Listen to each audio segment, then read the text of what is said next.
Hey, it's simple, you're watching Thorin channel. Shut the fuck up, you fucking bitch. Right, this is going to be another episode of Counterpoints. I've given up trying to find the numbers. Like, if I don't find it, who gives a fuck? If I wanted to do a show by the numbers, I'd do another. Yeah, you get where I'm going with that one, right? So anyway, this episode, me and Moses, as usual, I won't even make the obvious joke that you could make about Moses right now because I've realised that jokes like that about his attire can actually get real serious real fast in a way that none of us want. So it's just Moses. Hey Moses, how you doing? Is it the red hat thing? Is that what it was about that? I was thinking about 700 different jokes that could spin off that, and I just thought, why do it to him? We'll just leave it alone. Exactly, yeah. Just keep it within the realms of fun when you poke the bear, as it were. But our guest for this episode, it's quite an interesting character actually, because it's Rejin, the coach of mousesports, and for people who don't know, he actually played CS Source, so interesting. He had an amateur career in esports. That's quite cool.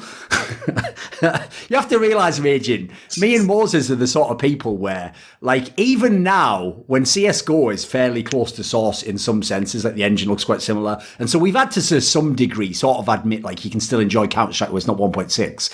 When it is actually ever the topic of Source brought up, we are childish enough that we still just pretend like it was absolute dog shit and that none of the things that any of you guys accomplished mean anything. I know it's fucked up. But, you know.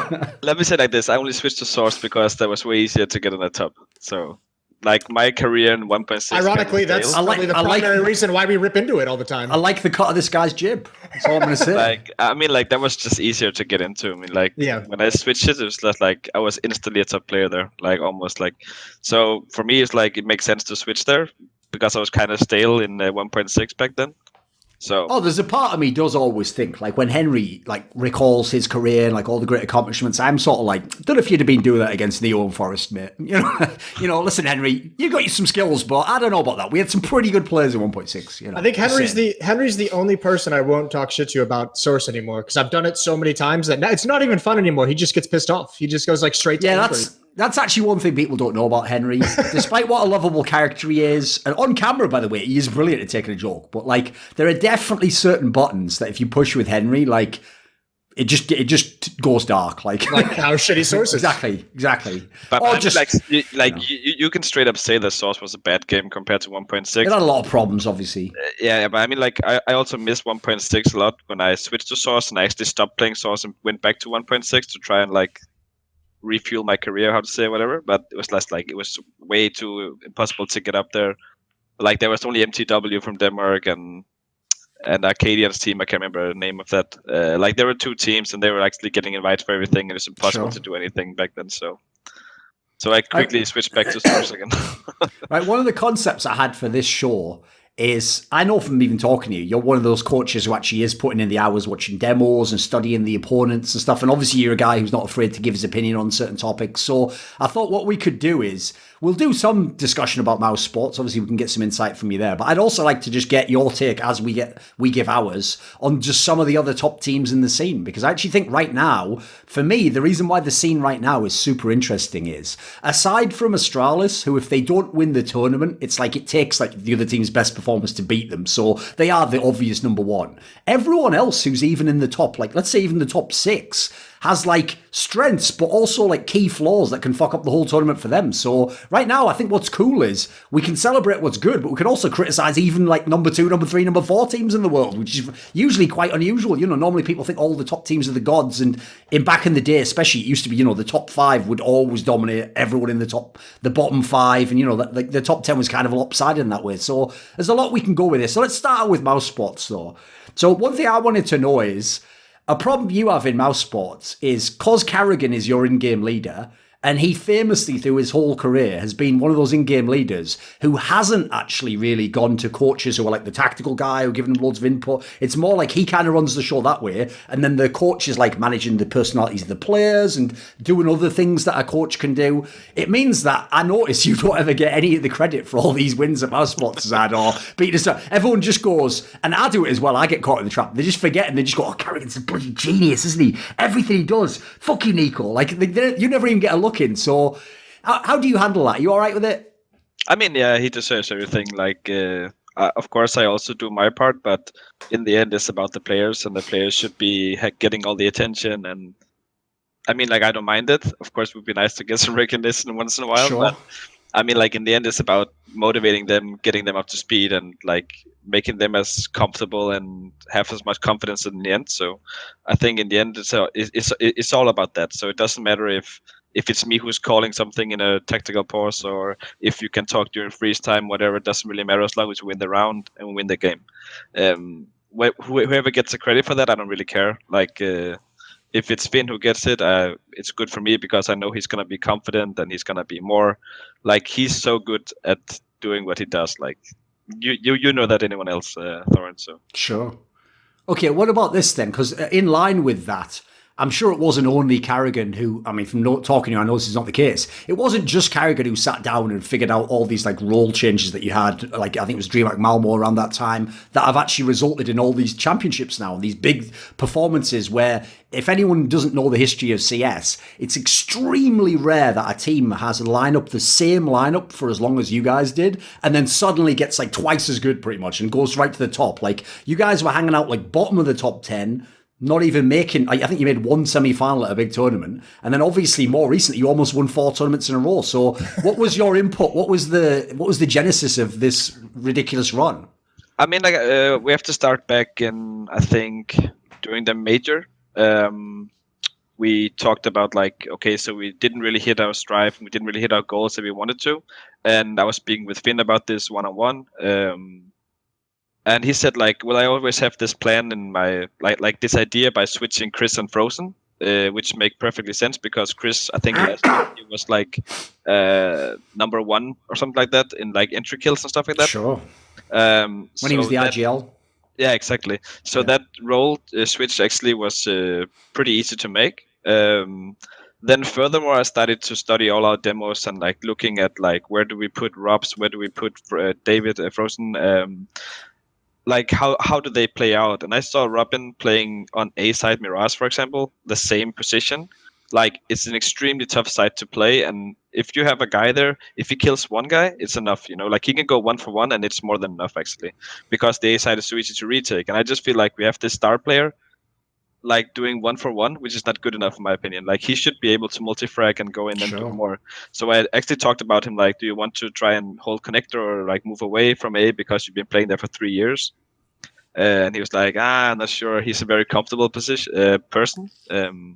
But he went with it and said, okay, let's try it. So, I mean, like it was again. I have to give the credit to karrigan here because he had the idea from the beginning. Like if this doesn't work out, we sweep around and then hopefully David can go off. Sorry, Frozen can go off and Chris can get in a more comfortable position, and it worked out brilliantly. The other take that we do with the Robs, for example, is just like a minor switch up. I would say. Okay. What's it been like with the young guys? When I talked to karrigan briefly in Malmo, he said like the biggest obstacle and the biggest struggle was kind of helping those guys figure out, you know, like when to be aggressive, when to make their plays, like not to make bad decisions and everything like that. And my big curiosity with karrigan as an in-game leader has always been he's like that. He's like a player's in-game leader. He's not the disciplinarian. So for me with young players, I look at that as karrigan as the in-game leader, and it's always a little bit worrying if they have to fix some fundamental issues and players making bad decisions because they're under pressure or they've never played at this stage. What's that been like? Has karrigan been able to be more of a disciplined kind of guy? Has that fallen on your shoulders to do that, to help the young guys kind of get up to speed? I mean, it's difficult when you have these young guys because they essentially what they need is experience, and the only way you get experience is by playing and by trying to go on the stage again and again. And by failing. Yeah, it's kind of like first you don't fail, first you don't succeed, try again, you know. But I mean, like in practice and stuff, he is just focusing on like our game plan tactics, and it is me who is correcting the mistakes all the time by players.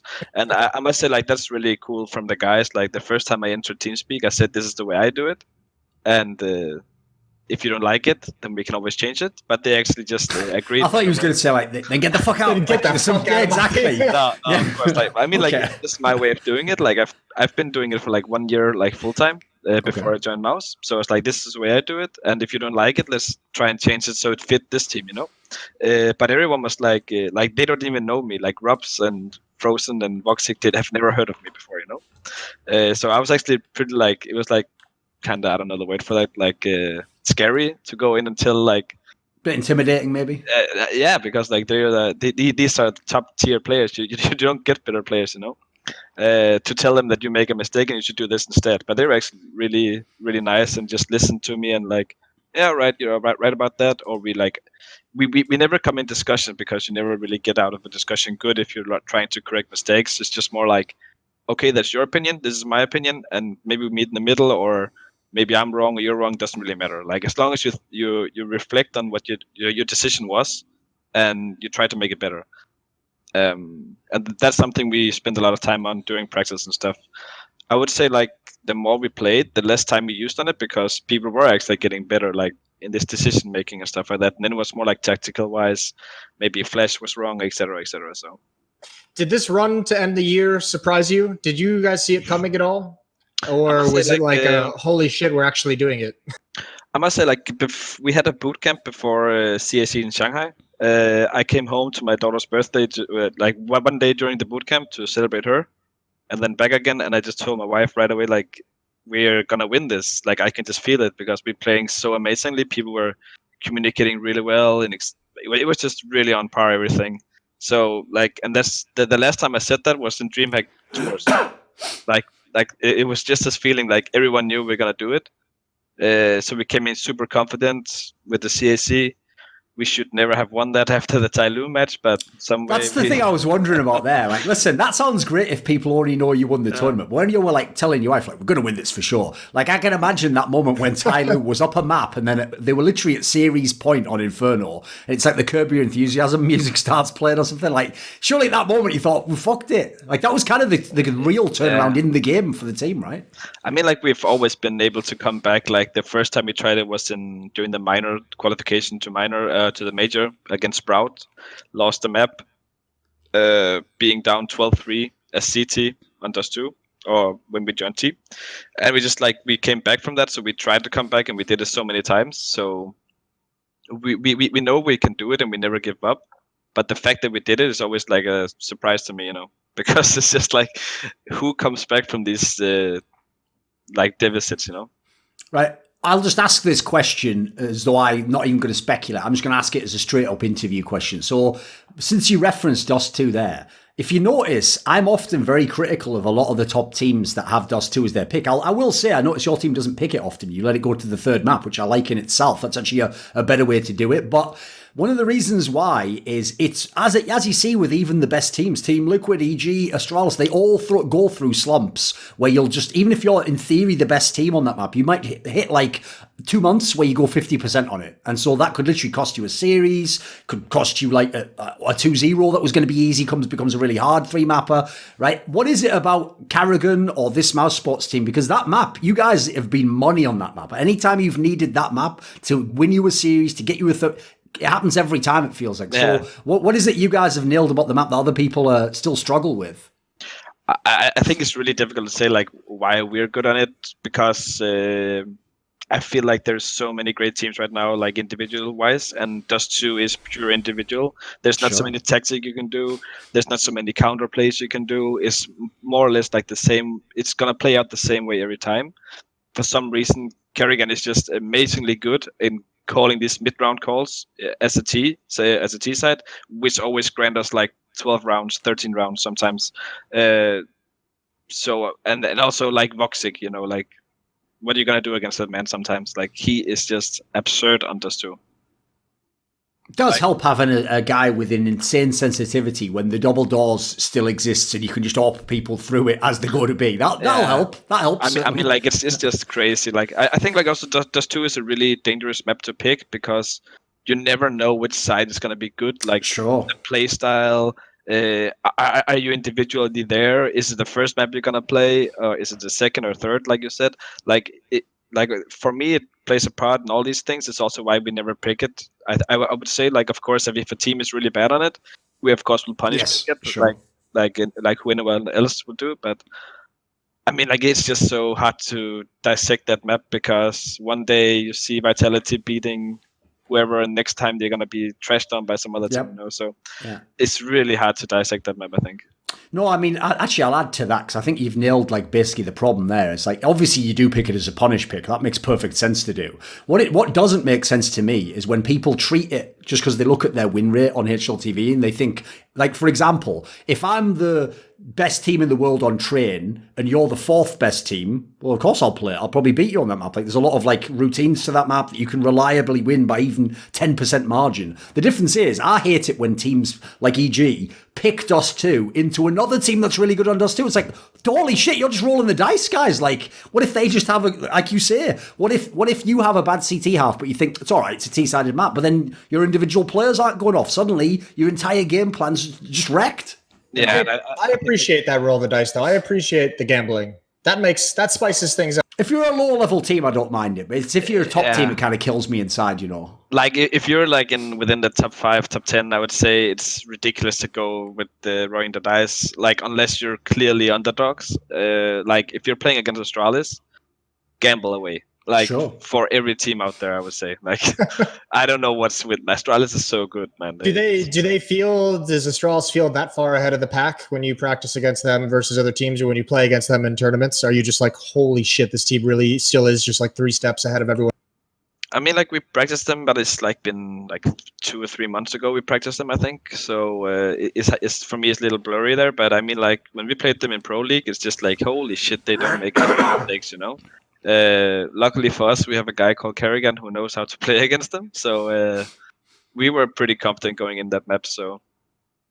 Oh, by the way, since you referenced Woxic, like I've actually told on broadcast a few times that funny story you told me about how when you joined the team, because I was asking you basically privately, like how the fuck does Woxic play with that sensitivity? Like it shouldn't even be possible to like land as many op shots as he does. And you told that story that I've recounted many times, where he was playing Ali on Ali on train, and then you said to him like, well, what are you holding, like left or right? And he just said yes, because the joke is like on that chalk he can just flick to either side. He's like, it's ridiculous. I mean, I even noticed the analysts at Epicenter were pointing out that he even has the most OP advantage because he can control that sensitivity, that he actually is able to literally look away from the flashes in a way that like a player like Nico, for example, if you know his sensitivity, has to just know when the flash is coming from or where the guy is basically. So like that's even like a mad OP skill if you can handle the sensitivity. So what's Woxic like as a player to coach or to deal with? It sounds pretty unique.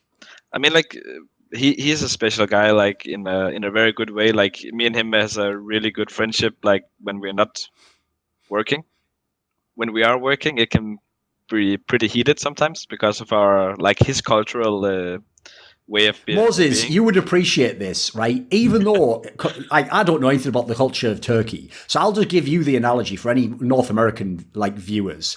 He's like a guy from I won't say like Jersey Shore, that sounds too offensive, but that sort of an area. You know those guys who were just like, bro, I'm just getting fucking ripped. Like, bro, you like this? It's like that. He has like a very simple like way of putting his thoughts across. And so I know like if you're someone like Rejin or karrigan, you try and do all tactics and in-depth stuff. Like, we've broken it down. Here's what we're going to do. Like, he's like, bro, just give me the op. I killed him. It's like, well, yeah, but that'll come. But, you know, within the tactics. Like, so this is one of those guys where he's certainly a unique person to communicate with, Rejin.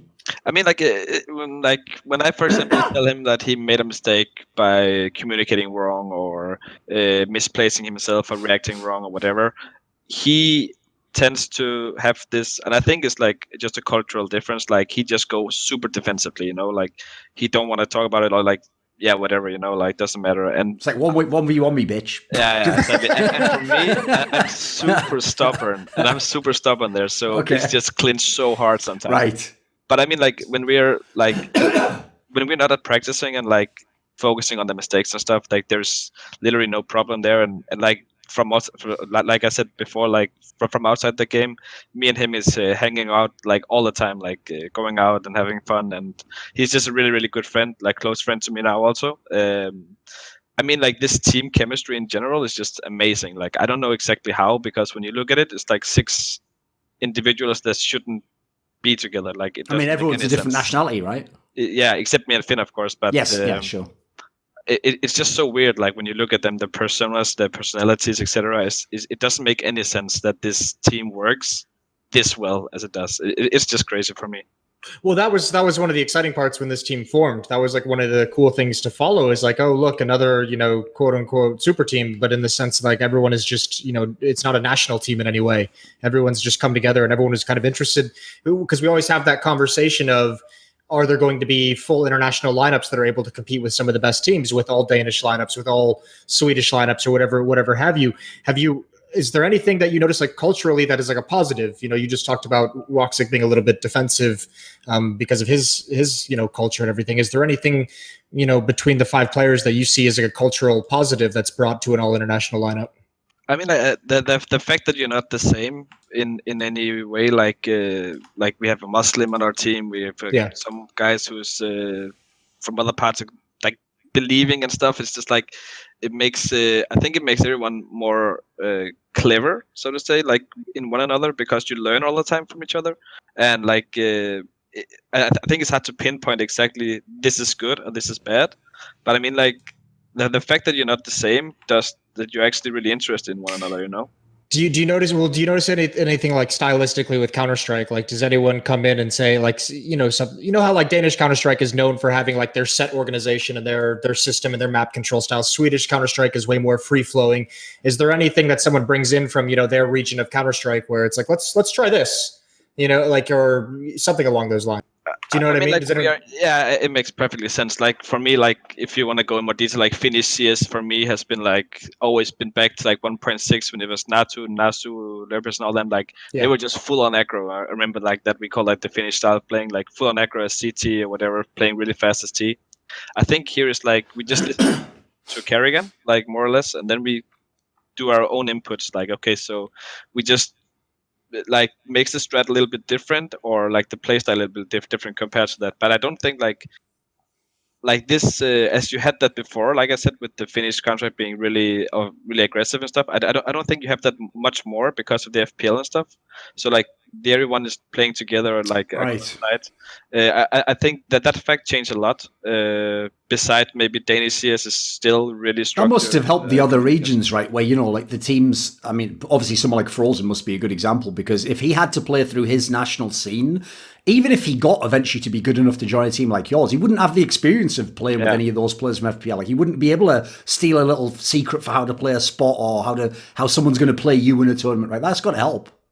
Yeah, for sure. I mean, like when I first joined the team and I saw Frozen that we talk about, I was just like, holy shit, man! Like this guy is gonna be a monster. Like the way he communicates, the way he's playing the situations, his raw aim and skill and stuff like that is just out of this world, man. I've never seen anyone that good before. Like for me, he is gonna be the next big thing if he's not already almost. He is that good. Was there ever a point you guys ended the year on such a high note? I know, for those of us who really liked this project when it came together and was announced, after like 1 to 2 months, everyone is kind of looking sideways at each other like, holy shit, this mousesports team isn't even close to what we thought it had the potential to be. Was there ever a point where like you guys as a team were looking around and you were just like, oh shit, like this is not going nearly as well? Did it ever like get bad to the point where you were having so many disappointing performances where you're just like, this isn't going to work? Would there have been a roster move actually if you hadn't have like won the first tournament or something around that area? Let's take it from Moses first, because for me, I actually don't feel like we performed that bad. Like we started out, the first tournament we have was a top 6 finished in Sydney. Then we went to win DreamHack Open Tours. There was only an open tournament, but still. We then went to shout out to the Yankos. Yeah, that's a good one. That was a good one for sure. Then we went to, I think it was Pro League after or something like that, and where we wiped it, and then went to in Montpellier. Cologne maybe. No, Montpellier first, like, and we finished top 4. Cologne we kind of fluked, like we lost a really close series against Navi, which we should have won, by the way. Like looking back. Cannot use that for anything, but I mean, like we were always this close, so none of us stopped believing in it. Of course, we would like to start winning. But how did it feel losing to Virtus Pro in Budapest? What was the conversation after that one? It was actually not so bad. Like we went there, of course, as the clear favorites, and we should have won it. Yeah. Like there's no excuse for that at all. We just like they were playing really well, and whatever we did just didn't work out. Like, it was just one of those games. We look over the game and what happened and stuff like that, and we just like, well, this is happening 1 out of 100 times. So, like, what are you gonna do? Like, when you play it correctly, say quote unquote, you're playing good, but the other team is gambling correctly all the time, whatever. You just cannot win then. And I mean, like, sometimes you are gonna lose. Like, fucking G2 lost to me in a standing coach, you know, like, which should never happen, but it happened because we were lucky and they were unlucky. Like, this is part of the CS that people forget sometimes. And I mean, like, we have been so close all the time. And then we can talk about your also, Thorin. You talk about the roster move and stuff like that. Before we even thought about that, we had this backup plan Finn had this backup plan with the role switches. So after it's been Major, or was it after Budapest? Can't remember. We did the role switch. Oh, that was after Malmö, you know? Yeah, Malmö. We did the role switches, and then everything just clicked. Like, so none of us ever stopped believing, and yeah, I mean, like, it wasn't that bad in my opinion. Like, we won the European minor. We almost went Legend States in the major, like losing 2 close maps to Team Liquid, like both overtimes. I mean, yeah, for me, it's not much to say about that. I think we did good, but of course we didn't win. Because I think an interesting topic, actually, to bring it back to what we were talking about earlier on, with the whole role swap angle that you just brought up, is that's one area I think fans are really, really off about. So if you think of some of the teams, like karrigan's best teams, like the Astralis team, obviously FaZe Clan with the last lineup he had, these are all like super duper players who are at the peak of their game. They're some of the best in their roles. So it makes perfect sense why when he's the in-game leader of these teams, he is like a player's IGL in the sense that like he wants to make that guy give him the role that he wants and put him in the position that he wants to be in. And that's why actually famously, when karrigan's in good teams, his stats always take a dive because he does all the shit that they don't want to do, basically. And he says, like, right, if I set these guys up to succeed because they are some of the best players, they're going to be amazing. But one thing fans will take for granted, even pro players do, is that pro players don't always themselves actually know the right role that they should play or the right spot they should play. Because as you're saying, if it's just off comfort, like whatever they did in the past, sometimes they think, well, I just like playing this aspect. But when you switch them up to another role, or in this case, because they were more inexperienced players who haven't been in the top, etc., they actually haven't had a chance to even know who they are yet. They haven't really discovered themselves. I'll give you a quick example. If people wonder why the numbers for twists in Team Liquid have dropped off heavily from the summer, well, back in that team, when he first came into Team Liquid and Zeus was the coach and they made him like one of the stars, they forced him. He used to be like a lurk player, and they forced him to be an entry player and said, you have to play with the direct entry path and go in all the time because like with your aim, that's what we want you to do. We want you to just shoot someone in the head instantly, and that's what you're good at. So that's part. If you look at any of his best times pretty much in Team Liquid, it's when he was playing that role, whereas now he's basically gone back to his old style. He's like a lurk player who's playing off. And so what's funny is he actually averages very few deaths. He just doesn't put kills on the board. Like in the moment, it's like even if he likes that role or he thinks there's comfort there, he maybe doesn't actually have the same feel for it that in terms of what he can do in the game. Whereas perhaps the entry roles, maybe he didn't like it, but the results were amazing. So it's obviously a tricky topic because you're basically trying to tell the player, like, I know you don't want to do this, but actually it might be better for you. Like it's a tough read to make, right? Yeah, for sure. Like I think it's also very difficult, like you say, for a player for themselves to realize maybe I'm better over here or here, because you are going back to what you're comfortable with. And I think you need a shove in the right direction, like sometimes, or just to mix it up and try it. Like, what is the harm? If it's going bad anyway, what is the harm trying? Sure. Like there's nothing to lose here.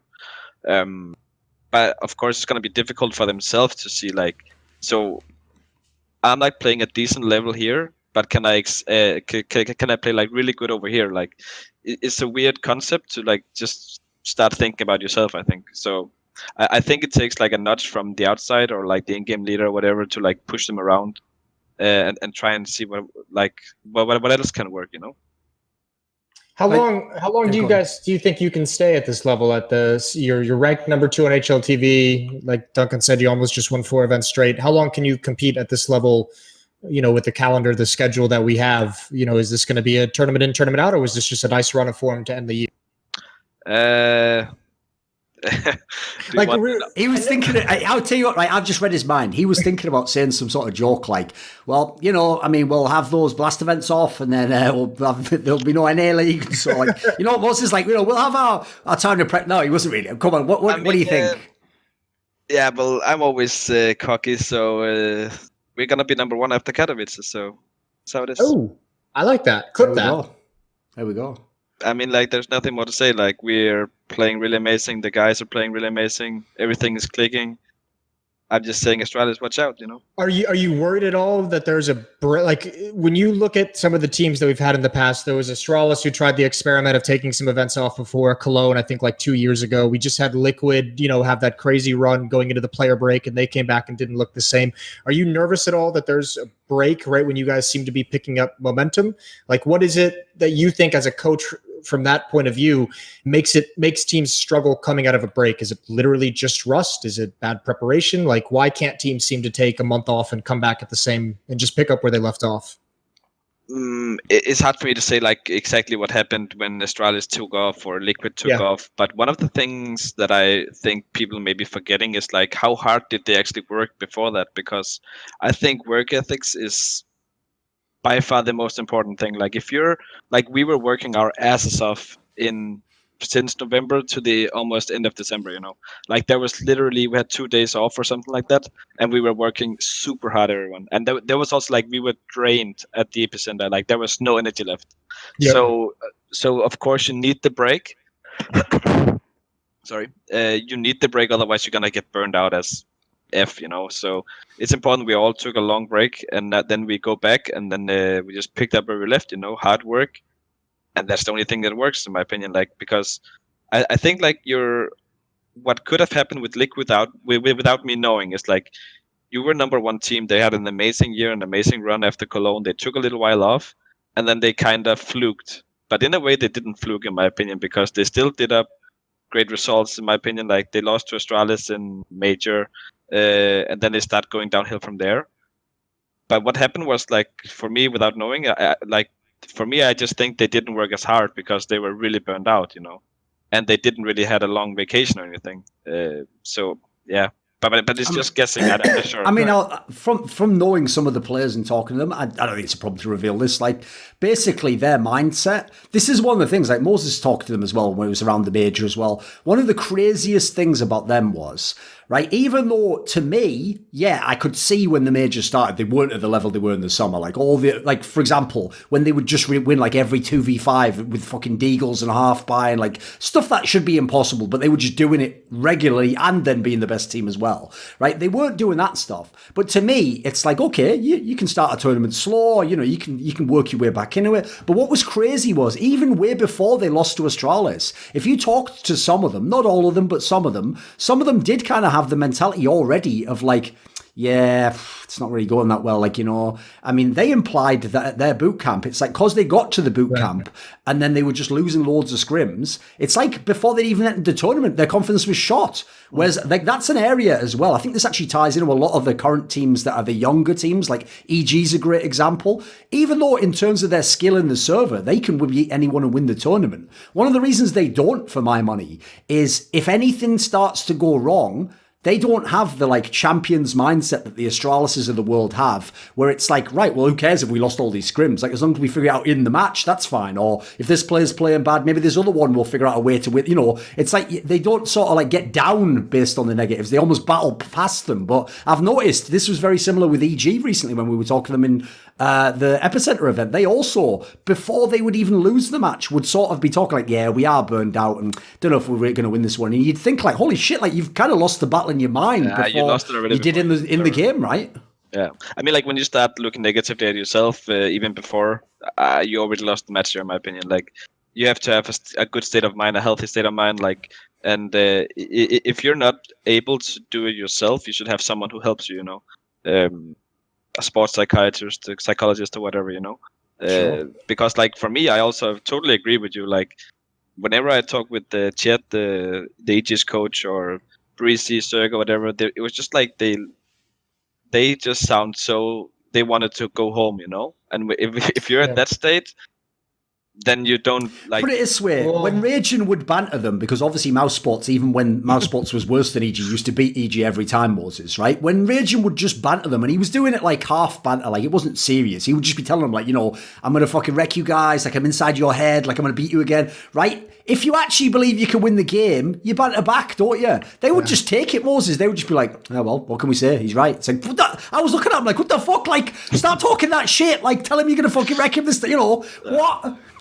Well, that's and North American teams have always had a fucking attitude issue where it's either too far one way or too far the other way. It's always one extreme, isn't it? But, I mean, in their defense, and also, I mean, for you guys in mousesports, you talked about how drained you were at Epicenter. You two teams, I think you had a pretty similar, if not the same schedule, but Turkey to going home for a week, and then you went to Beijing, and then you went home, or I mean, EG. We didn't go to Beijing though. Shanghai was what they did. So EG did Beijing, back to the States, and then back to Shanghai for CAC, and then they went to Dallas for ECS, and then they went to Denmark for Pro League, and then they went to Moscow for Epicenter. Those are all in like back to back weeks, and that's too much of a schedule. And I don't know. I mean, obviously, teams usually commit to these things like 6 months or something in advance, so you can never really count on how busy your schedule is when you hit that peak. But like, what an insane schedule. I mean, again, we've been beating the schedule thing for the dead horse for like a year, but it is just crazy to think that you have to fix issues on the road in such a fashion, and it's not an efficient way to solve any problems. Yeah, but that's actually why I think Rejin's the perfect guest to have. It's either him or Astralis, because these are the two teams that when everyone else said they were burned out, were having all the success. They were winning all the tournaments. So, like, presumably in Mouse, you guys have had all, like just like the comebacks, you've had this ridiculous resilience as a squad, right? So, what do you think part of the secret to that is? Like, how, like, obviously some of these tournaments you must have been burned out when you came in, or someone get like obviously the last ones, people were having to arrive late or skip an event. Like, there's problems going on. How do you get past that? How does that not kill you in the way that it did some of the teams we were referring to before? Yeah, but it does kill you. It's just about resilience, like you say. Like, and when you help each other up all the time. Like, I remember we went to Summit. Karrigan had to go home during the final and stuff like that, and to fix visa before he could go to Russia. So for him, it was even more like fucked up, to say like the least. But when we came there, we just like, okay, so just power through, guys. Let's do this tournament. We go home. We have nice vacation. Like, the sooner you start looking negative about it, it's just like you already lost, because then you lose the mental battle to yourself. And how do you stay positive? How do you when you go to events, if you have a player who says something negative like that, how do you and Karrigan, or as the leaders of the team, kind of overcome that? Like, do you just pull them aside and you're like, stop fucking saying stupid shit, or do you try and pick them up in some way? Like, what is the key to making sure turning around a negative mentality in that scenario? Well, like if I'm your player and I'm like, fuck this travel, we just landed, my bag's lost, fuck this shit. Like, what do you say to that guy? I'm gonna make a joke right away about your bag being gone. Yeah, there you go. That's actually one thing people don't know. That's like, that's one area. What are you gonna do? You're here. You have to play. You have to work.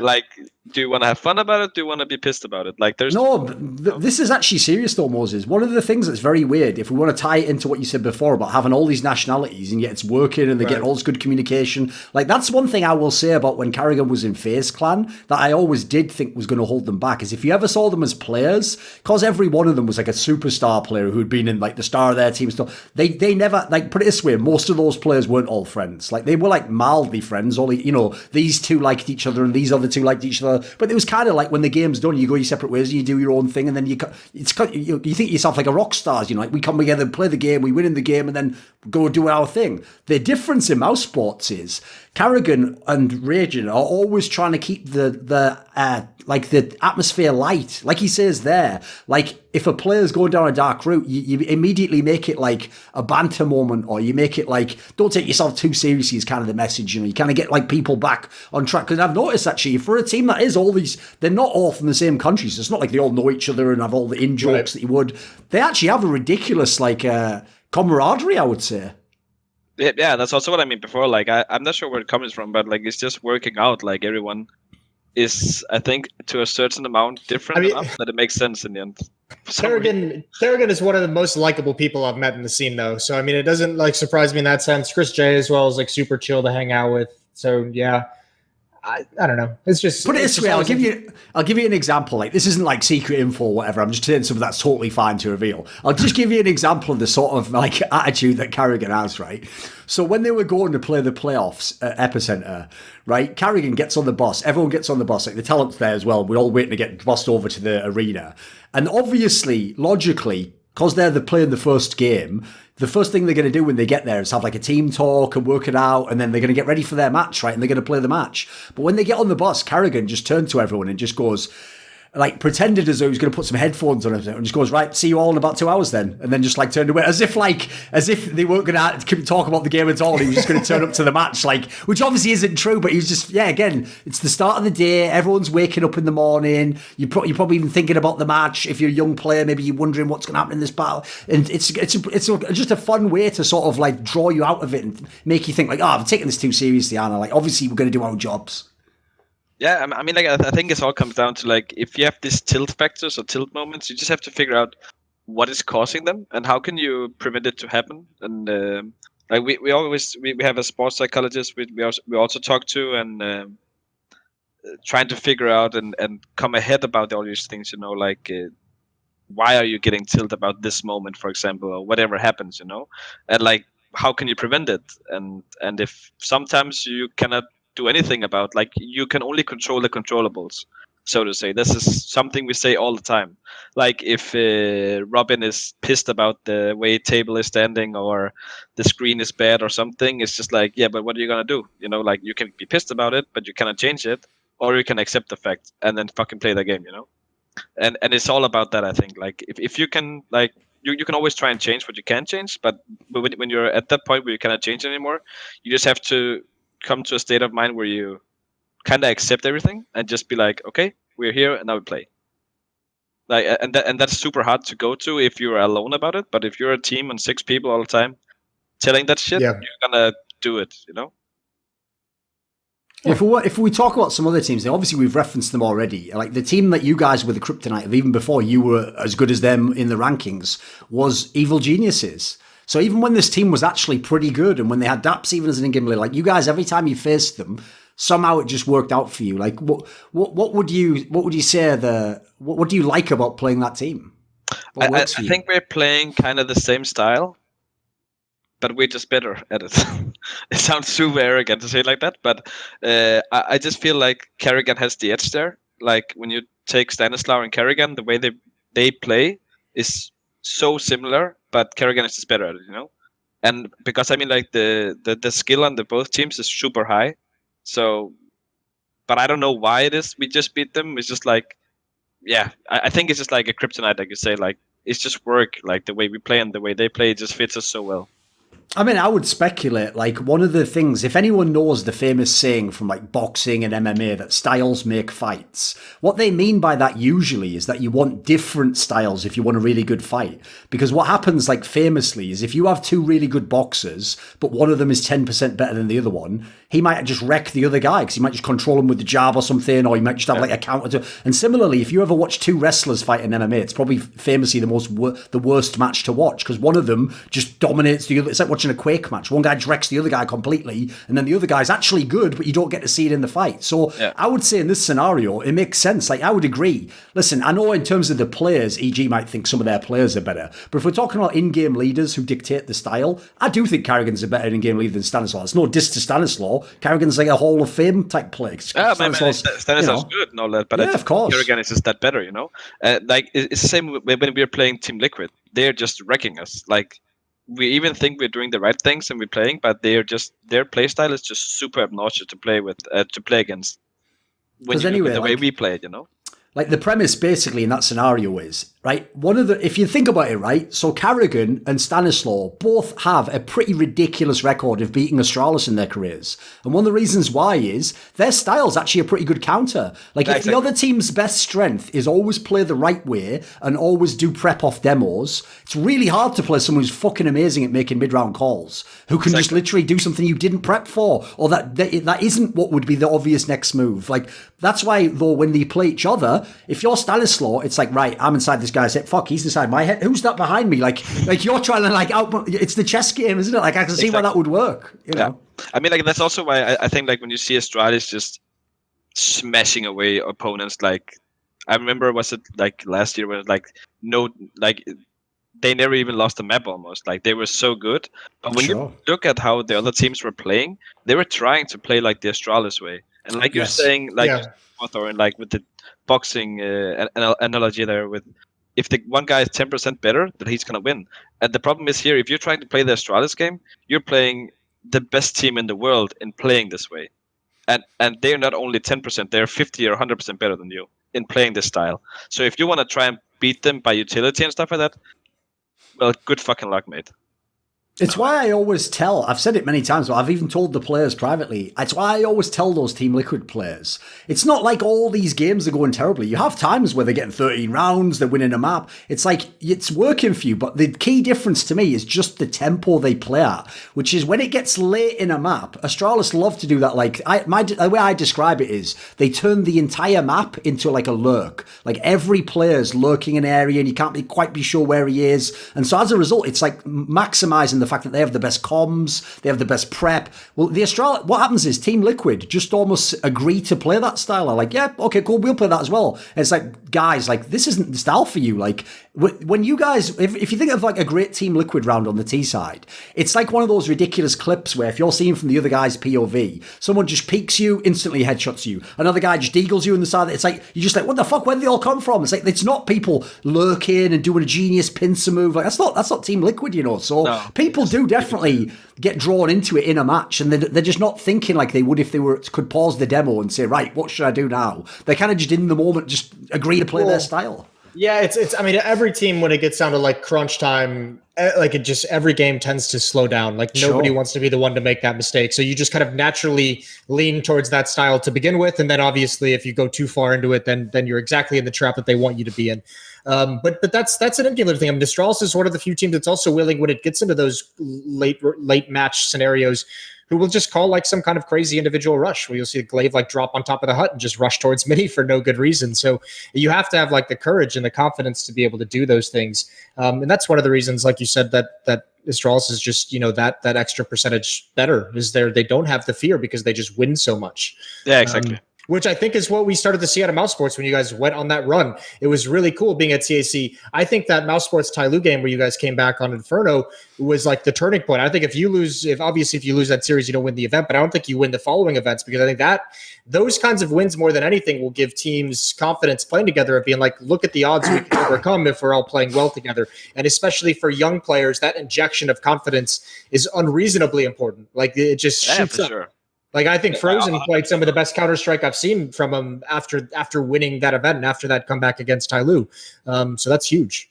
I mean, like, that's also something we talk about. Like, imagine we lost to Tyloo, would we even be here now? I mean, like, I think like the beauty of it, like we never give up. Like we can be behind against Astralis, home soil, 14-8, and then win 16-14. Like it's just like the resilience is just like there, But I think it also comes down to the confidence you got from winning a tournament and finally lifting a trophy from it was not like a really tier 1 tournament, but it was tier 2 or whatever. And then we win in Pro League, which is a legitimate win. Like stacked, super stacked, and it's like took everyone by surprise. But during that whole run Pro League, there was super confidence all the time. Like every interview I did or whoever did it, it's just like, yeah, but we're gonna 2-0 them or 3-0 them or whatever, There was so much confidence in everyone. I mean, I'll give you an analogy. If everyone knows who's followed karrigan's career, because one of the weird things about him is usually when you're a guy who's had the career he has in terms of championships, you just stay in one team the whole time and it's the other players that switch around you, you don't get kicked out the team. So it's actually crazy that how successful he's been, but then these teams that he has success in kick him. But one of the reasons they kick him is because since his style is based so much around believing in his reads and doing what he says sometimes in the moment, the phrase always is like, oh, they lost faith in me, or like they stopped believing in my calls. And then crucially, they don't kick him immediately. You notice in either of these teams, it's like the player starts trying to have more and more input. Like, well, maybe we should do it this way, or maybe I'd rather do this. And so what you do in that sense is, if you're going to have karrigan, you got to go all in on what he wants to do. That's his strength. Like, if you don't, you're just making him a less effective leader, and as a team, you're just less effective overall. So if you look in these teams here, I think the reason why that match is so key is because when you do some of the comebacks you did this year, and you do that comeback in particular, where it did look like the tournament was over for you, like they looked like they were going to close it somehow. They were on like CT side of Inferno, like surely it's going to happen. So in that scenario, if you do a monster comeback and you have to win all these T rounds, and crucially, I noticed this when we got to Epicenter, there would be games like this where there would be like maybe 6 or 7 rounds in a row where all of a sudden you're not winning any rounds. The other team wins all the rounds, but then karrigan would make a read where he'd like crack something like, right, but this would work now. And then that would work like for 5 rounds in a row and you'd be right back in the match. Like when you can do that even a few times and win a few big matches, now the young player thinks, right, well, even if we're losing, he's going to figure it out. And if he does, it's the right move. If that doesn't work though, they're not going to buy in. They're not going to believe it. Fuck karrigan's tactics. I think the funniest thing I notice about karrigan, actually, I don't mean that like I think they're bad, but just the funniest thing about karrigan as a player that I notice is he has this uncanny ability to have some of the most incredible clutches in weird moments, like some kind of crazy 1 versus 3 pistol round, or some kind of crazy like 1 versus 3 in a gun round when they're about to be reset. He, for whatever reason, can go 20 rounds with 4 kills, and then he'll just win like some ridiculous clutch that he has no business winning. And I don't understand what it is about his playstyle that allows him to do it, but I notice it very, very frequently. I think that's actually funny because we had a saying, I think it was like around Major V4 around that time, like every time karrigan played good, we lost the match. Like every time he was afraid, we lost the match. You know what I mean? Like, you know they've got a good sense of humor in this team when they're even saying that internally. And like we even said it like I think it was Malmö against Vitality. And we were up like I can't remember, like I think it was Mirage. We were up like and suddenly Finn just said like, holy shit guys, I'm top ranking. This is not gonna happen, guys. And we fucking lost the match. It's just like, holy shit, man. How did it happen, you know? No, and that actually makes sense though, because like the entire point of the team is like to have guys like Rops and Frozen carry you. So if karrigan's getting all the kills, you're just like, shit, these are the guys in the position to actually have the massive impact. karrigan's usually just there getting some cleanup kills or an entry. Like he shouldn't be piling them all. I don't know what happened really, but like ever since like I think like the confidence, like you say, and also the role switch. I think it's just like everything just went up to a higher unit, you know, and it just makes sense now. I don't know. Since we were touching on the Team Liquid aspect there, I'm going to give that analogy.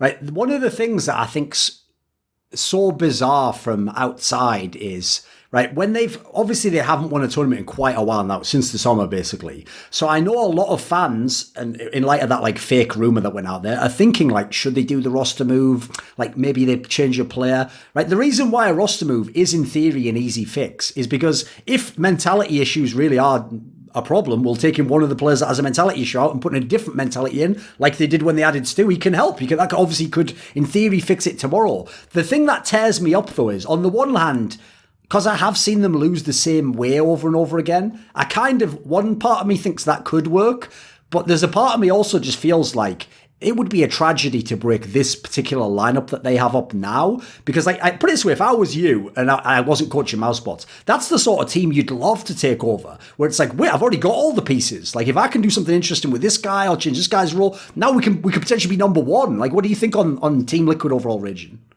I mean, like Team Liquid is like, first of all, like a lot of them is like good friends of mine now, but it's like I feel like it would be such a shame if they want to change the player. Like it would make no sense to me at all. They have been on this super tear. Like you can argue they were on this tear while every other team was kind of on the down going, but I wouldn't take anything away from them. They were playing really well CS, you know. Of course. And I don't know what really happened there, but and if they're working on it behind the scenes, like this all the info we don't know, of course. Like, is there a sports psychologist with them working on them? Is it mentality issues? Is it just they didn't practice enough, or what is it? You know, that happened. We don't really know. They just seem like to kind of fall off an edge, you know, and like did have a hard time coming back, you know. But for me, it's the same. Like I would hate if they were splitting up. Like I think they're an amazing team, and I also think that 2020 is going to show that, hopefully. What do you think, Moses? Because I know they're one of the teams, EG's obviously the other one, where I think most people in the scene feel like these are actually the teams where it's ironic because obviously the other player break killed Liquid, but a lot of people feel like they're the teams that in theory might like regenerate the best and come back super strong this year. Is that your sense? Yeah, I don't know about EG. I'm still not completely sold that the style that EG wants to play. I know it's very similar. You guys just talked about how it's similar to mousesports. I don't know if EG is going to be able to keep it up. I can see them being a top 5 team. I don't know if they're going to be able to get back to the level of winning events. You know, they won that New York, but I don't think they're going to be as dangerous going forward. I think that the hardest part is when you see this downturn from EG, the one thing that scares me the most is that this is a team that doesn't yet know how to win when Breeze has bad games. Like, and that's really frightening. Like, if you are just so dependent on one person, it's obviously a very similar conversation with someone like Vitality and ZywOo. And it's just like, we've talked about it over the years. If you have one player that's just so important to your success, that's not a good thing. You have to figure things out, and they haven't done it quite yet. So until I see that, I don't have a lot of confidence. They're still going to be dangerous, and I think they can make some deep runs. Liquid, I don't know, because I agree with so many other people. It's like I can't pinpoint one thing that they're necessarily doing wrong. It's just, I mean, obviously Twist had a pretty rough end to the year, and he was such a crucial piece with his clutches. He ended second on the clutches for the year, the 1vx situations behind Zip for the year on clutches. So he's such an important factor. I think Liquid is just confidence again. And that was the same issue they had previously. Remember, this is a team that can beat everyone in the scene consistently except for Astralis. And against Astralis, when you talk to him, and it happened in Bahrain when we passed by him in the lobby after they lost on the first or second day to Astralis, and it's just like they just give you like those like little bit of like a sideways grin and a smile, and it's like, here we are again. And you can just tell that like over the long term, they are just been so defeated and battered that there's just such a mental barrier to beating Astralis, and that's a frightening thing. That's where you have to hope Astralis is going to be on the other side of the bracket, and just hope someone else. That is also the sickest thing, isn't it? Is like there's been plenty of times in CS where someone had a kryptonite, but they just didn't face them that often. You know, you play like 3 times in a year. Like, dude, someone did this like number the other day where they looked up like over the last 2 years where they've played something mental, like, you know, like 20 best of 3s against each other, unreal. Which is like and they've only won 3 of them. So it's like that's like fucking Groundhog Day. Every day you wake up and they're like, please come to the arena and play Astralis again. Like, oh, fuck, give me a break. Like, can't like Na'Vi beat them or something, or Mouse beat them, we play them. Like, nope, Astralis again. Like, you can't get a break. But you can also, it's not just like, I mean, you could even see it. I would imagine a fan can see it, you know, in the camera shots at events, because obviously like the things like walking by them in a hotel lobby, you can see it. They just don't have that same confidence at the moment, or that same swagger. Like, remember when they were beating all these teams in the sun, when they like before the player break, they had that crazy run, they won the IGS. Sure. Even Twist is like getting up like after a clutch and yelling at teams and telling them to sit the fuck down. And now you don't see any of that from anyone. And that's why I've always maintained, when you talk about this team, he is not the best player, but he is the most important, and it's Stewie, because there's not another player on the team who's going to bring any kind of emotional energy to that squad when they're winning, and there's no one that's going to be able to bring the emotional energy when they're losing in a game, and you have to turn the team around and have to turn the atmosphere around. Stewie's the only one who can really do that on Liquid, and I think that's the biggest factor that they're missing, is someone who can tell them that they are badasses. Like, they don't have anyone on the team that like is going to convince them that they are actually incredible players who are capable of beating Astralis, and that's by the way. Yeah, go on. One thing I'll even throw in on that aspect there is, I actually think that's something that accompanied the burnout. Is I think if you look at it, like they just like Stewie plays that role, but he can't be the only one who does it. Like, eventually it's like, oh, no, I'm getting drained. Like, well, I have to just be constant energy and like hyping everyone up. Like, is anyone else going to do it? Like, that was brilliant when they were winning, because he only needed to do it a bit, you know, he didn't have to go super ham. But it's like, he can't be the glue guy for every person on the team. You got to have like, you need like a balance of those. Yeah, you don't want 5 of them, you don't want 0 of them, but you want probably like 2, 3, you want like a nice mix so people can take up the slack, I think. Or if he just comes in one day and he's like, hey, can someone else do it just for today? I'm like, I got a bad night's sleep, I'm a little bit tired. Like, I'll come back tomorrow, it'll be fine. But somebody please give me just one day break. That's one of the tough aspects of his game and his role within this team, that it's not in the stats and it's not quantifiable, but it's certainly something that he has to contend with in the way he. Like, something I think like is funny to look at is like when you see Sonic behind Astralis, he is yelling and he is, you know, going full ham. Yeah. I try also to go some of that route because I'm really I like it, that is me jumping around and going crazy, and then you see like a Dren sitting there, like I would love some more enthusiasm like from him, instead I of love this a partial- dread coach's shots during timeouts. Yeah, That's great. like Dude, it looks like he's a fan watching. He's going, holy shit, these guys are getting owned. They better Yeah, do it's like, something soon. It's like, dude, it's your time out. Like, what are you talking about? Yeah. like I would just like to see like some from the and that's about the like for all coaches, good or bad. If it goes good, if it goes bad, you cheer on. You have to help your team. Like you cannot shoot anyone in the head. What can you do besides coming with some tactical pauses?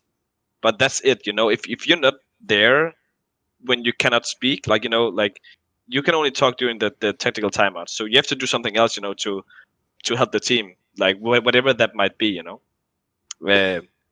yeah, that's just my take on it. But I also think like one more thing, like I feel like you also saw like Liquid Astralis when they were playing each other. It was always about getting eliminated from the tournament. Like it was like in the major, it was like, was it a quarter or Yeah, quarters. yeah, and like every time it was like getting eliminated. It was never like in a grand final of schemes, and I feel like that's such a big difference. Because if you're playing to not get eliminated or you're playing to win the tournament, it's two different way different things, And I feel like the Astralis have the edge there when you're playing about not to get eliminated. But when you're playing to win a trophy, I feel like they're even. If it makes sense. Yeah, no, I get what you're saying. I've just never heard anyone kind of explain it that way. It's kind of an interesting thing to think about. I mean, I just think straight up Astralis has the edge no matter what fucking situation.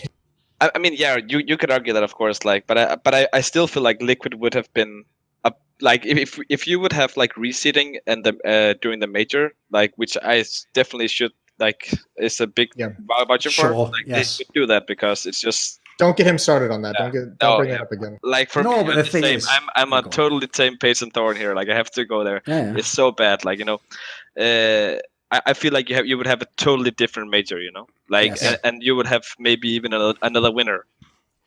No, that was one of my things that I actually was one of my points I made, which is I'm not saying Team Liquid would have beaten Astralis at that major. Like they looked like they were in way worse form. Obviously, they almost lost to you guys. Like they were a lot shakier. I mean, they lost maps to fucking a Vanguard, etc.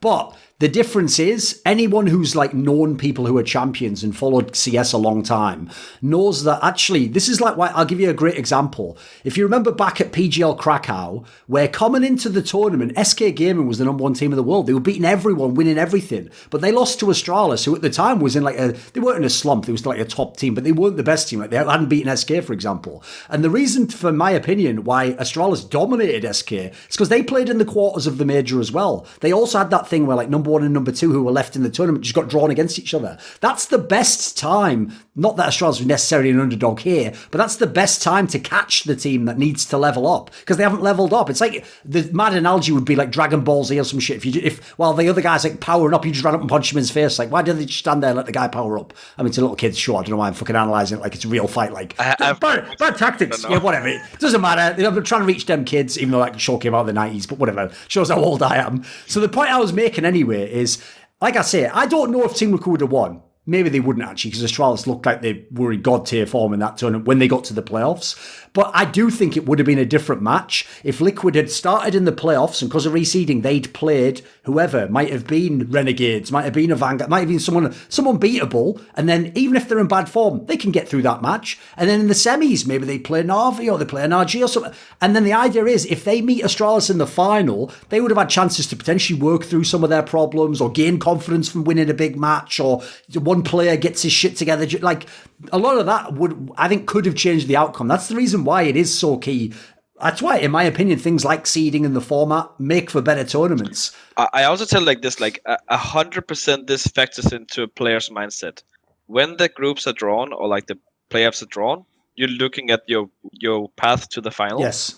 If there's an Astralis sign there and you're number 2, you're gonna be effing tilted about that because you think I've been from the final, yeah, exactly. So already there you have a disadvantage, in my opinion, compared to if you were on the opposite side brackets and you could only face them in the final. Yes. You're gonna be like, okay, this is gonna be hell of a final, So it's like I think it's very different mentality to put yourself up to. So for me, I think it plays a huge factor in that. That's also why the teams that beat Astralis, there's a logic to it to me. Like, it makes sense to me why EG and Mouse can beat Astralis, because they have some of the only in-game leaders who, when they see Astralis, go, cool, I actually beat them like half the time. That's fine to play them. Team Liquid, as you say, especially teams like Team Liquid or Na'Vi, who just always lose to Astralis, like, they're looking at it and going like, well, they always beat us, so fuck. Like, that's like you're saying, we've been robbed of a final, or why can't it be someone else? It's like, if you're doing that before you even played the match, you've got to turn around your mentality instantly. Like, you started at the wrong spot. That's what's so weird, though, about the Team Liquid one, because I feel like after that run they had when they won the Grand Slam, that mentality should have changed. They should have come out of that break and been like, fuck yeah, Astralis again. Let's fucking kick them out in the corners. Yes. Like, and it's very weird to me that mentality never fully got over the hump. Like, they always apparently from the outside, it seems like they viewed it as like, yeah, we had that cool run of form where we just wrecked everyone, and now we're back to the old 2018. Well, put it this way. Win anything. That's also why, to tie into the Stewie angle, it's all about like balance within a team, like which players are what type of personality, type of player, type of role. Because I can say, if you look at two of the players who are like, obviously Stewie in terms of mentality has the mentality you would want in this sense, but the player who everyone's noticed by a blast, that's all the stats we're getting thrown around a lot. The player who performs the best against Astralis is Naf. Like, that's just the one team. Even against other teams, he doesn't necessarily the best. But against that one team, he always goes off. And I can tell you, if you talk to Stewie and Naf, they do believe they can beat Astralis. They do think like everything should turn around in its spot. But it's some of the others, and some of the others are the ones who've lost every bloody game to them practically. Some of the others, it's like they have to like see it to believe it, basically. Like, they are going into the match thinking sort of like, well, you know, if we get a good start and we win the first match, yeah, maybe. But it's like, that's why if they ever get put in that like pressure situation, like a second map snap, that some of those guys are the ones where it's kind of like, right, it's this again. Oh, well. Just hit the back seat of the car and just go. Yeah, that can happen. Like, that's another thing people don't realize is, this is why it's actually so... I mean, we can tie this into your role here, Rejin.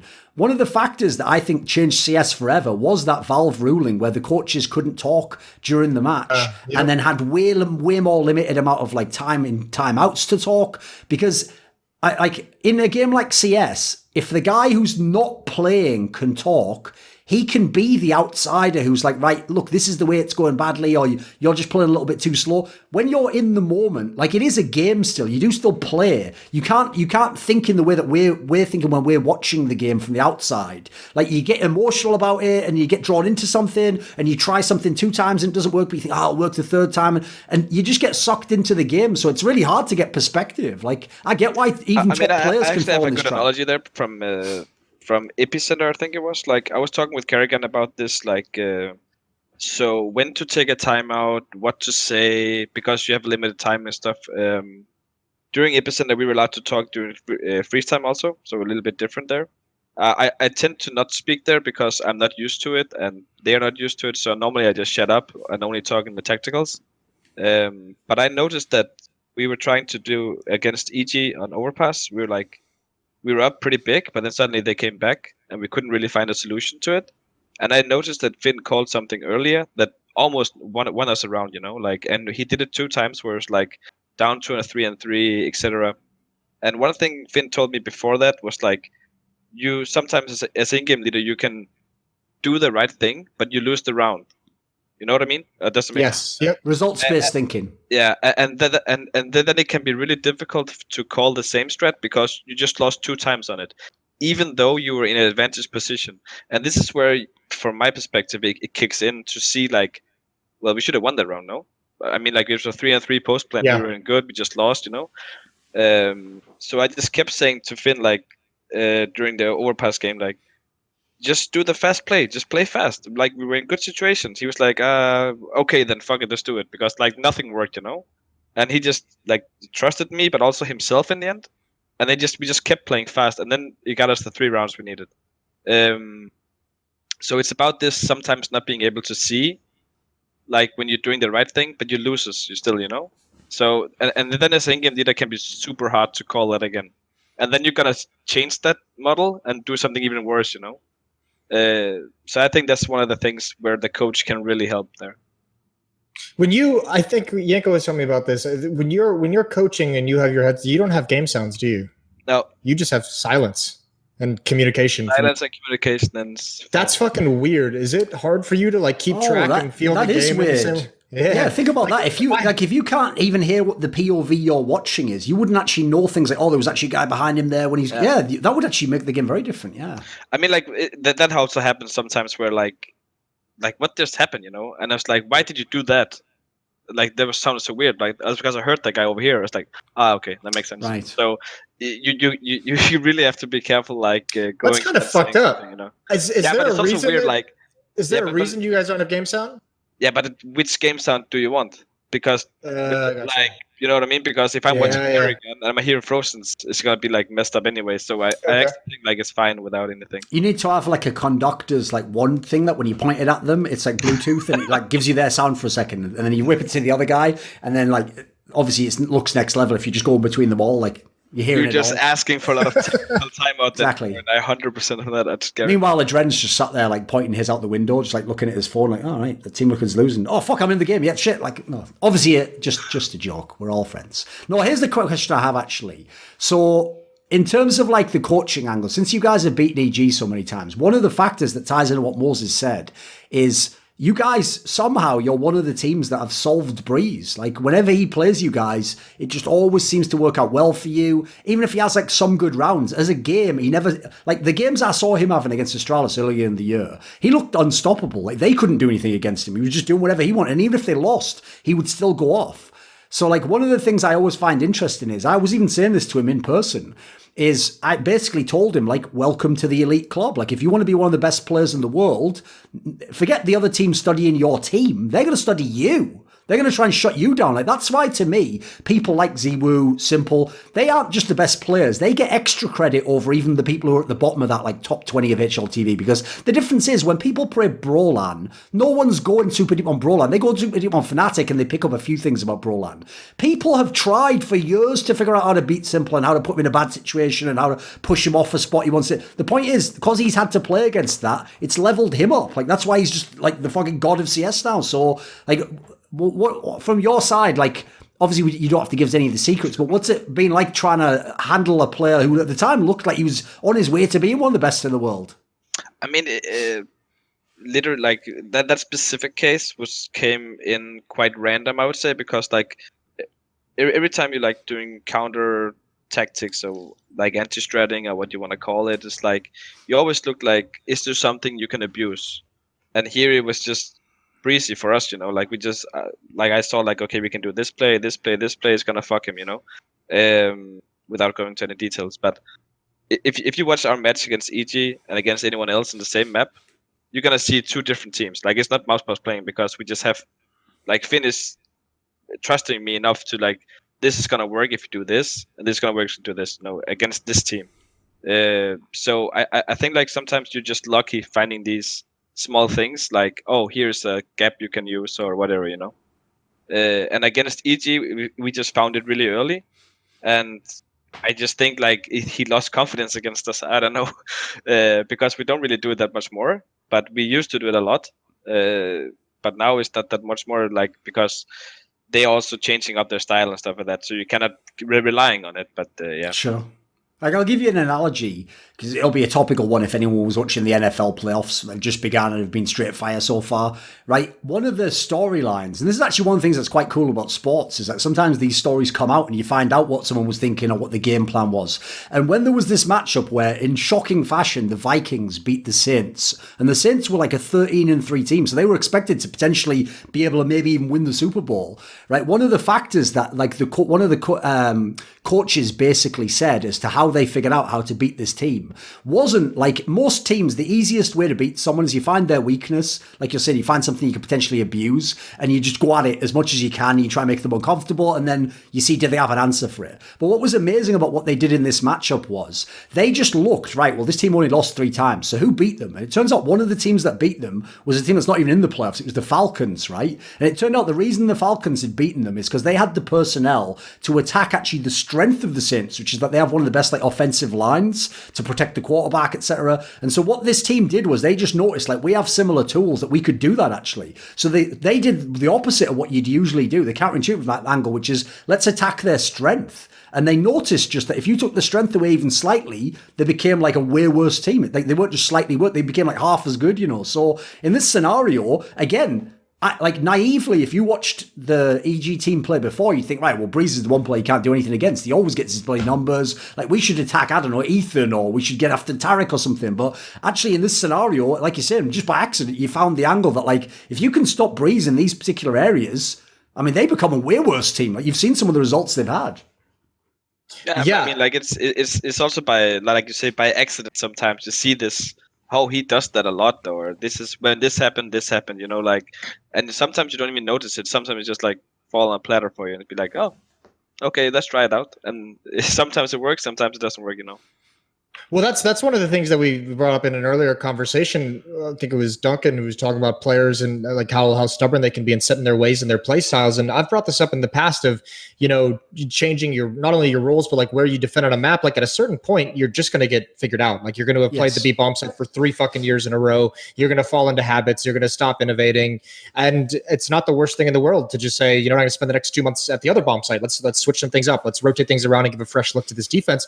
Otherwise, I mean, that's like the next evolution of becoming a top team, is being able to adapt and change enough small details to where you're not just giving the same look on defense or on offense every single time. And I think there's a lot of teams who can benefit from that. I think Liquid could probably benefit from that. I think obviously EG is one that can benefit from that. So these are things that teams need to start looking at, because if not, someone like Astralis and you guys now that are even starting to like look into individual tendencies and things you can exploit in that fashion, these teams are going to start running a train on you if you don't adapt and change things around in your style. So that's got to be a pretty scary prospect. I mean, like also when you start when you start doing this, like individual preparing and etc., like now even fucking Robs is sitting and watching demos of the opponent, etc. You know, like, oh shit, it's over.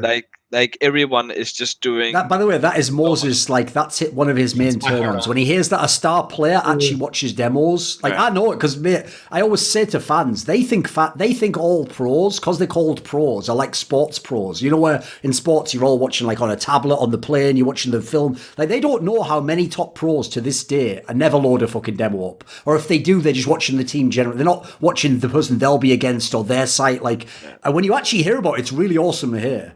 I mean, like when you start doing this, you suddenly also become aware on your own tendencies, you know, like, so you're trying to mix up your own style of play. Like, I think it was me and Chris talking about like, okay, so what can we do differently? What can we change? We just sit on a server for 2 or 3 hours and just talking, you know, maybe we come up with something, maybe we didn't. It doesn't really matter as long as you reflect over what you're doing, why you're doing it, and what can you do, you know.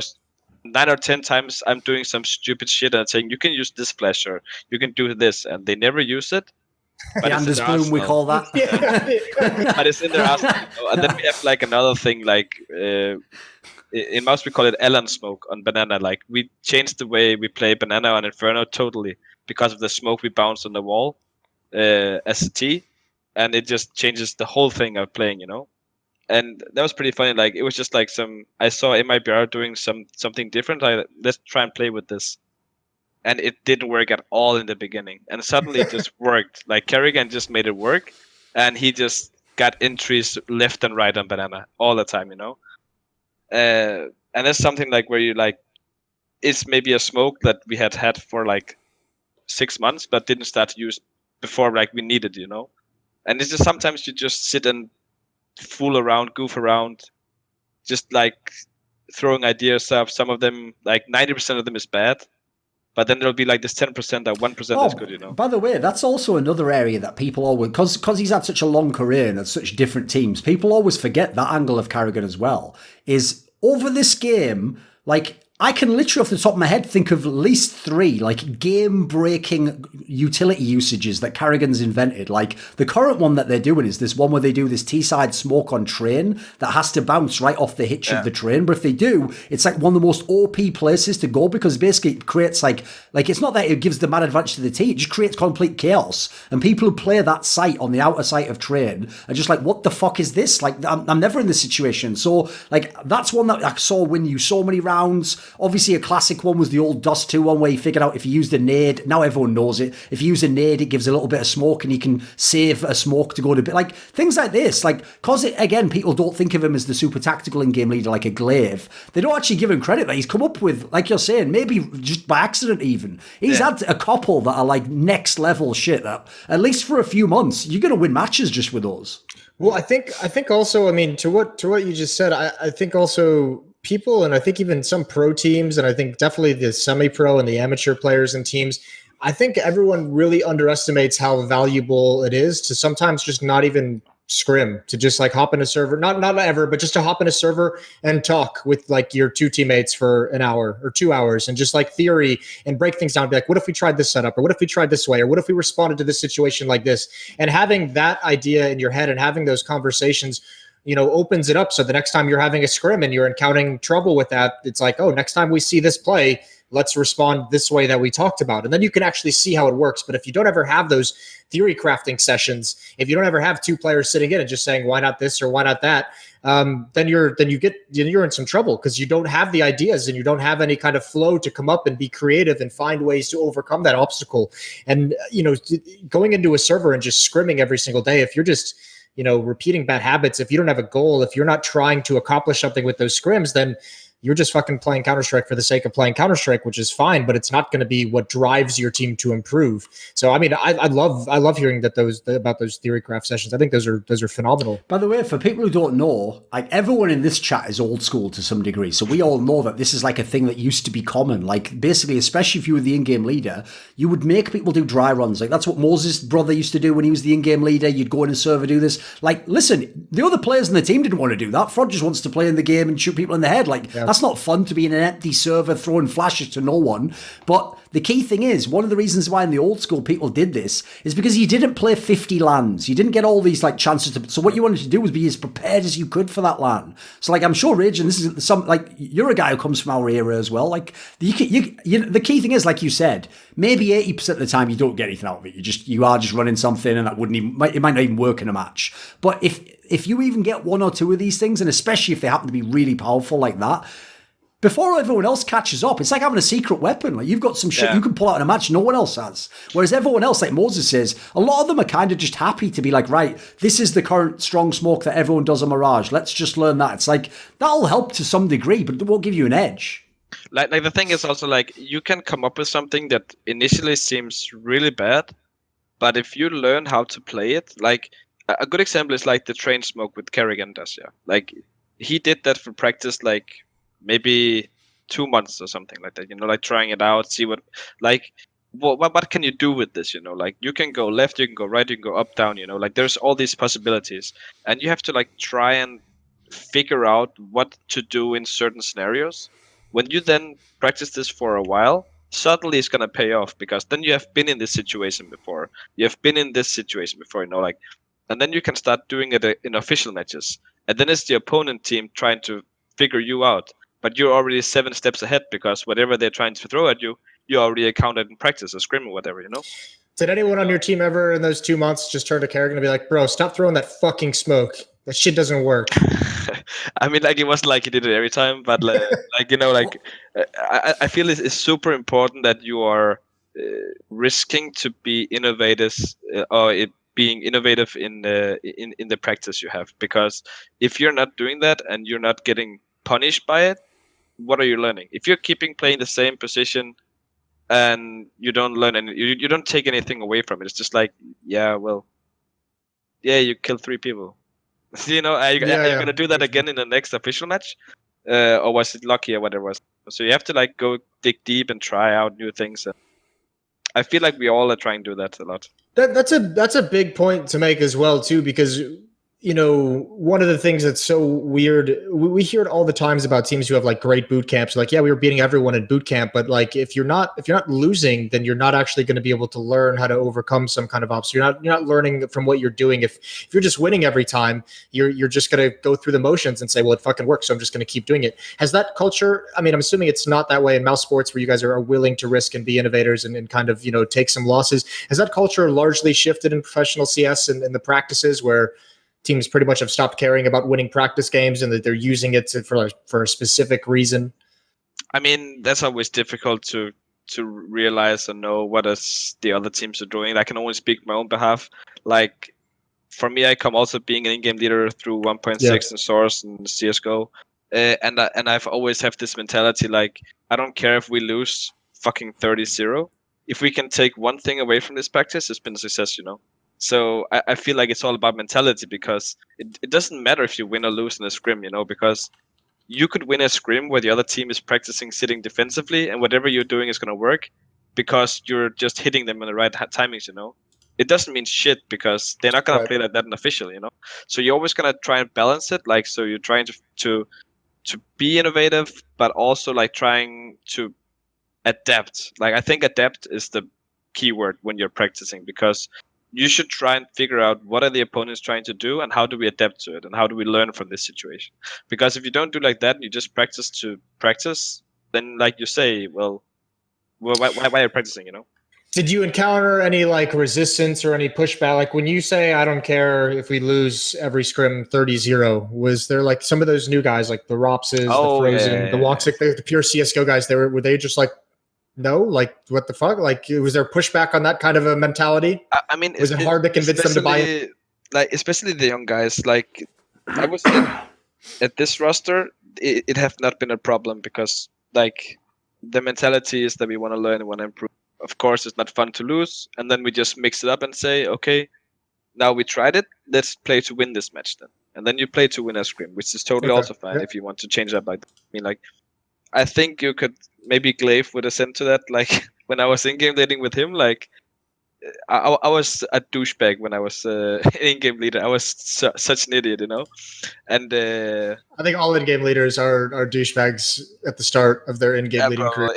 You kind of have to have that mentality. Yeah, but I mean, like for me, I was just like, I don't care if you die stupid or whatever. Did you learn something, you know? And I was always like this, really pushing, you know, like. I remember MSL and Glaive even gave me the nickname Hitler at one point because I was so reasonable. I mean, that one hasn't aged as well, but yeah, you know, we get the point. Yeah, like because like you really have to like you really have to be stubborn, and you also have to take away something all the time. But of course, you cannot take away anything if everyone is super tilt because they're mad, they're losing, etc. Yes. And then you have to mix it up, of course. But I think it's just about like how do you approach your practice like every day and stuff. Right. Another team, just because of the way the year ended, I want to ask you about is unfortunately the team that beat you in the final at Epicenter, which is Vitality. Oh yeah, Vitality they called it. I mean, yeah, technically I sometimes think they're called ZywOo. Because here's the thing, mate. That final especially, this sounds rough, right? Because people are going to think, like, how can you flame the team that won the tournament? Because listen, I know like it's super dodgy to use loaded words like should or someone deserved to win, but like there's a universe in which you guys would just win that final 2-0. Like the reason you didn't is because of the guy ZywOo. It wasn't that everyone else did. Like, listen, when they got to Nuke, they were amazing and they had a lot of really good players, and I thought a lot of the other players came alive. Like Alex had a great game on Inferno, but like that really could have been 2-0 on Mirage there, but ZywOo just went absolute god mode. Like what do you think of this actual team overall? I actually think Vitality is playing really good CS. I must say that. Like, yeah, they have ZywOo is playing really good, but it's like when you're playing, you don't feel like ZywOo is taking over the game. It's just until you hit the scoreboard and you see like 40 frags. What the, you know? Awesome. Like he's not like this flashy players, but he's just so good, you know. But they're playing really well around him, and I think Vitality is playing. It's a really really good team. If they like. 2020 is going to be a good year for them, I would say. Like, and to take nothing away from them, like they beat us fair and square. Like, yeah, we were tired, but for me, it's not an excuse. You know, we had to play one more best of 3, and we have to win. And you didn't do that, so. You think Vitality is going to have a good year in 2020? Yeah, I think so. He's just doing that thing where he lost to them, so he has to be like, well, you know, they're a good team and I respect them and all that. It's like, no. I go the other way on that one. I'm a hater. I think they will be. I was going to say, if you give me some odds, I'll take some bets on this one. I think their year is going to be not good in any. Like, I will say one thing about Epicenter specifically was there were some rounds, like in this match that Alex had, that were like wow, like where was this guy all the time? Like he's been in the team, the whole squad, but like but the problem with that is like I don't know yet whether that's going to be a permanent thing. Like I don't know if he does that in the future. 'Cause if he does, now it's a big game changer because as anyone's seen in teams like Fallen and MIBR was a classic. Obviously not when they were MIBR. Like if your IGL can frag, I mean you see it with Glaive. Like think about how much that opens the game. If you're reading the game and you yourself can make the move, that's a massive game changer. Well, I think Alex is another one of the. Go on. Well, for me, it's like Vitality. I think like they have like 5 really good players.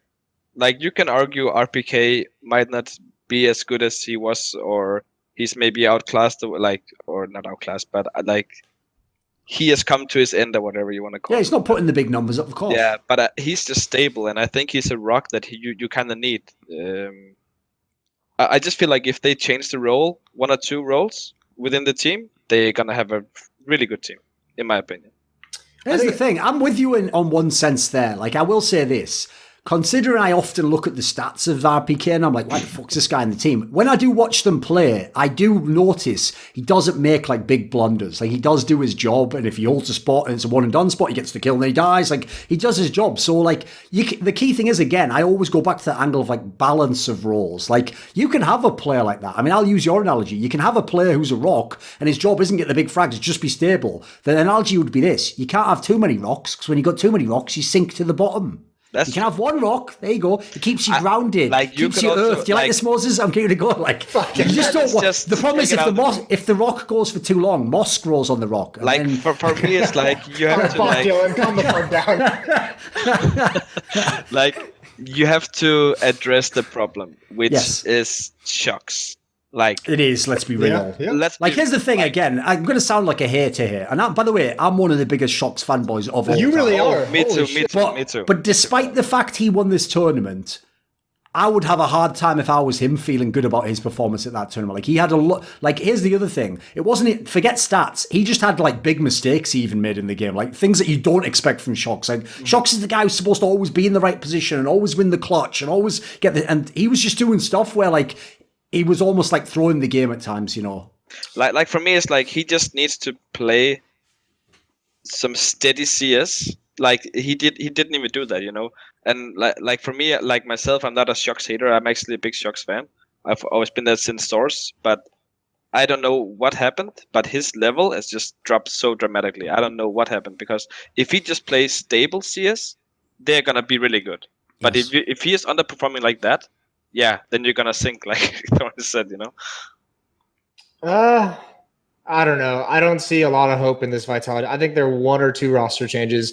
I'm with you. I think Shocks is a huge issue, but I've been, again, much like you guys, a Shocks fan earlier, but I've been out. I got off the Shocks bandwagon like a year and a half ago, 2 years ago. Like I've been off it for a while now, and me and Thorin is still riding. Yeah, well, I've had this conversation with had this conversation with Duncan before, and he just looks at me sometimes like I'm crazy for thinking Shocks is not any good anymore. But I just don't think. I think Shocks is also contending with the idea that all of a sudden he's nowhere close to a star player. Like you said, his drop off has been so steep and so fast that he's not even had time to adjust. So not only is he trying to adjust to not being a star player and not being the biggest dick in the server, but he's also playing very poorly individually. So there's like frustrations on like 3 different fronts for his gameplay. And I think that's his massive issue at the moment.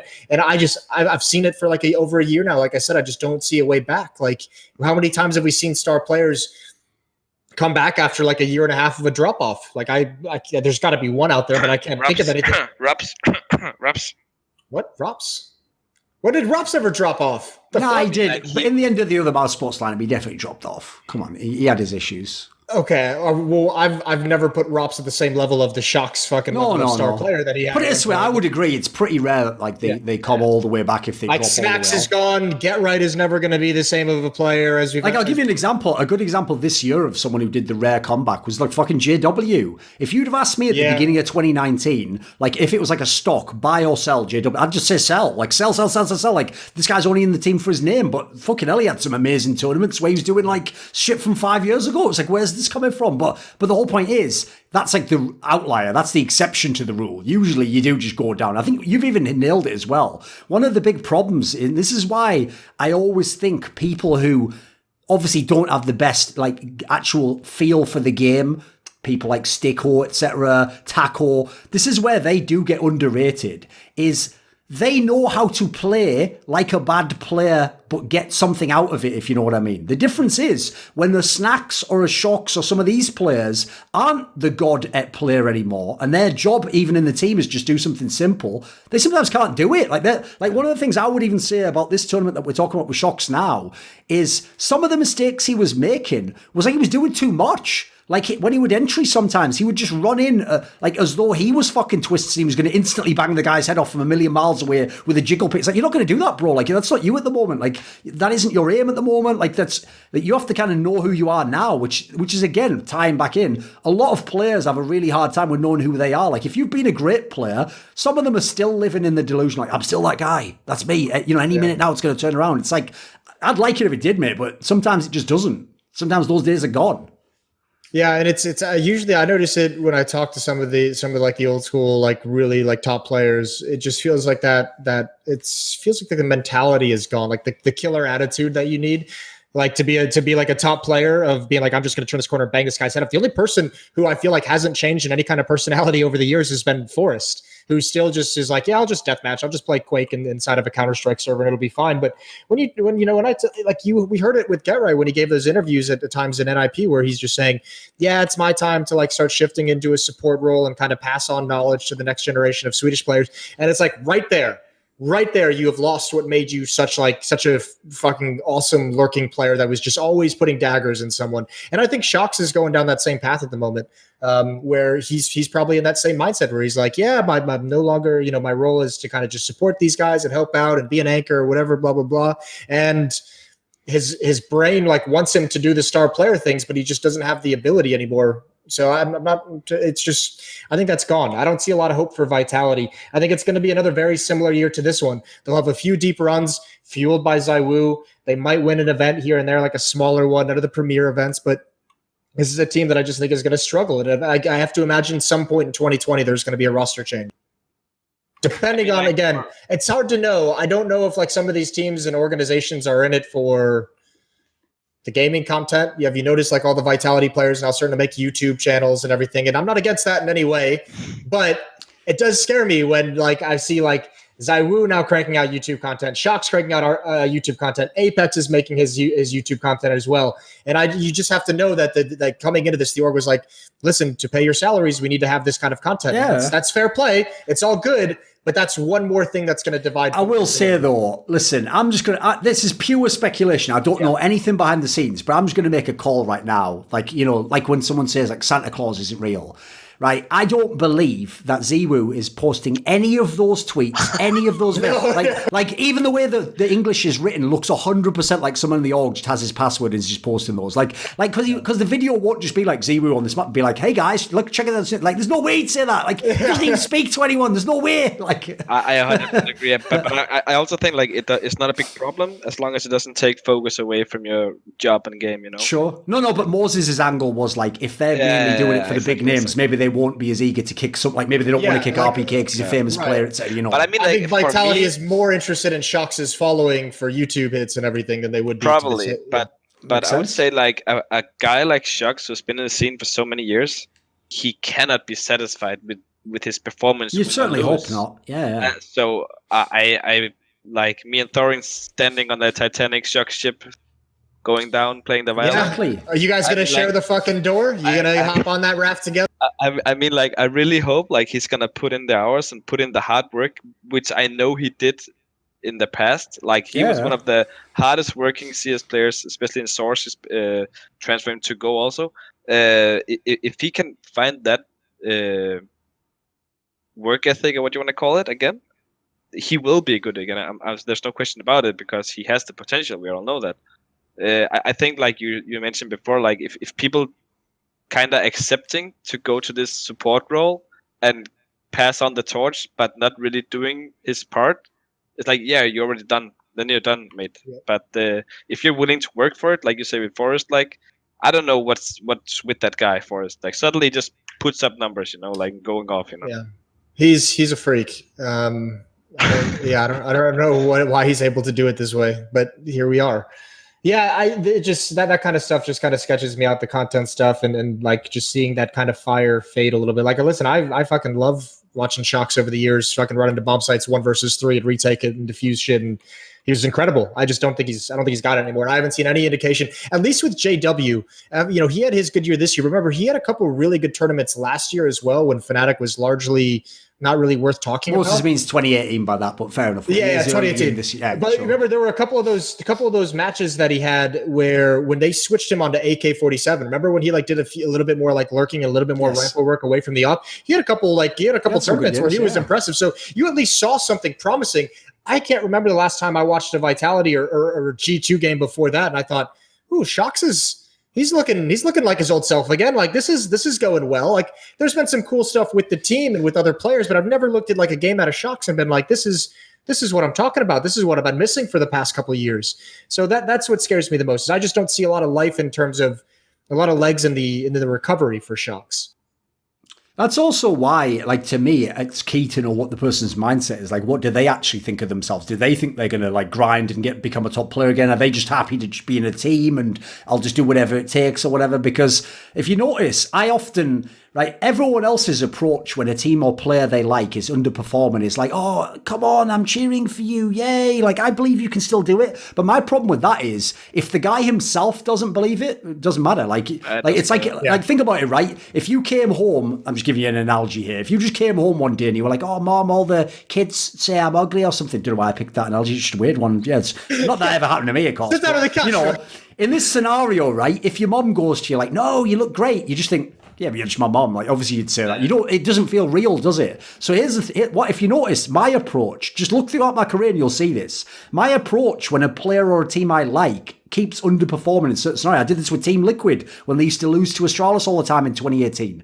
I go at them. And I try to challenge them, the comebacks. I want to see, do they have that mentality? Do they really believe it? So I don't know if everyone remembers this, but I did a tweet. I'm trying to remember. I think it was at the end of 2018, maybe like I Am Chicago when they were going to play Astralis again. I just did a tweet where I tagged all of them and I just said something like, are you just going to play like pussies and lose again? Or some shit like that. That would seem outrageous. But what I was trying to see, and at the time they didn't have this, was, is there actually any fire in them? Because guess what? Like I was saying earlier when Rejin was talking shit to the EG players, if they just roll over and go, well, I don't know, maybe, I mean, I guess we'll see. It's like, fuck, now, I'm definitely not going to believe in you now. But if at least you fight back and you're like, no, fuck you, like, actually, we can win this game and we will, like, that's what you want to see because you can believe in that. That's something you can buy into and think it's possible. So that's the thing. I will say from the interviews I've seen with Shox since he joined Vitality, he doesn't even talk as though he's going to be a star player in any way. He talks as though, like, oh, I'm just here to do my job, and, you know, it's like, that is a bit that does make me a bit skeptical. It's a scary thing. That's worrying. Because here's the thing. If you're Shox, yeah, it's way cooler to be in Vitality and win the tournament than be in G2 and be bad. But at the end of the day, what does Vitality get out of that? Like, you can't just be a passenger. Like you're going to be the next one to be cut then. You've got to do something, of course. Should we just leave it there? I think that was pretty good. Yeah, it's a nice place to end. Covered a lot. The only other thing you could talk about would be Fnatic. We didn't touch on them a whole lot, but we can do that if you want. We've got like 10 minutes more. I've got to do something after that. But yeah, you want to talk about Fnatic? I just found, I mean, between, you know, not only mousesports having such a good end of the year, Fnatic was like a revelation starting from Starlighter. That was awesome. And it's nice having the villains back. Like what they're able to do. Flusha, Crims, JW, that core is fucking insane at this point. Like what an epic run to come back. And it snuck up on me so fast that I didn't even really get a glimpse of like what they were doing that was so well outside of like those three players just playing like resurgent Counter-Strike. Like I don't know, you know, if you and Brawl and you know, Brawl. Yeah, I was just about to say, can we talk about how insane Brawlin is? That was the big X factor for me. That's like that guy just popped off. You know, like holy shit, he's good. But that's another good example. Like I always use this analogy because it's just if you followed CS for a long time, it's almost a fact.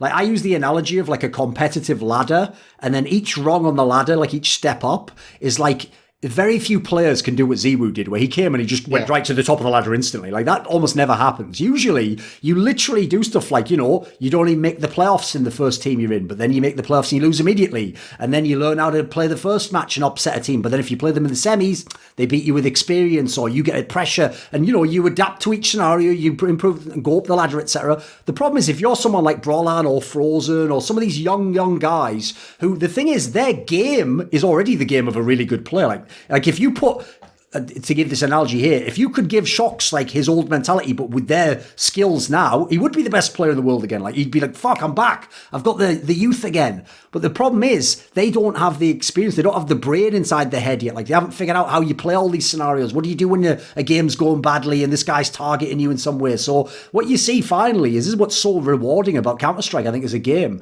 is when a player, like Brolan before, was just up and down. Like, he'd have a good map here, and usually against the lesser teams. And then, you know what? If he was playing in the semis against like Astralis, Team Liquid, he's not going to have a good game. They're going to wreck him. Now what you've seen is, now he's having a good game against the best opponents. Like, he's taken a step up that ladder, and hopefully it's a permanent one, because imagine how crazy Swedish CS will be if we've got another really top player.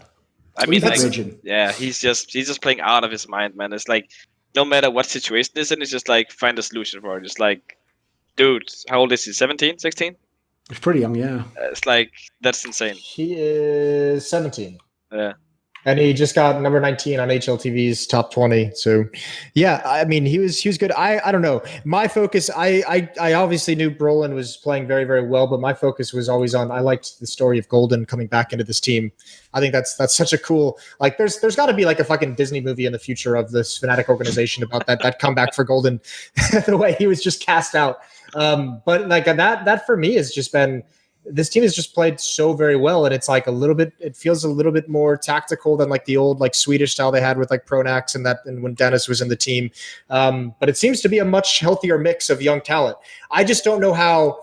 There's two things that are fascinating. We spent so long with Sweden having like, it felt like Sweden didn't have enough young talent to kind of replenish the ranks of NIP and Fnatic when they fell off. And then Twist was always like the star that was promised, but he didn't realize it in Fnatic. And now he's playing really well in NIP. And now you have Brolan playing really well in Fnatic, and you have an in-game leader coming back. So it feels like finally there's that switch in the Swedish, CS scene where we're happy again. Everyone, like, even NIP's playing pretty well. I mean, like, I think the biggest problem for Swedish CS has been lack of in-game leaders.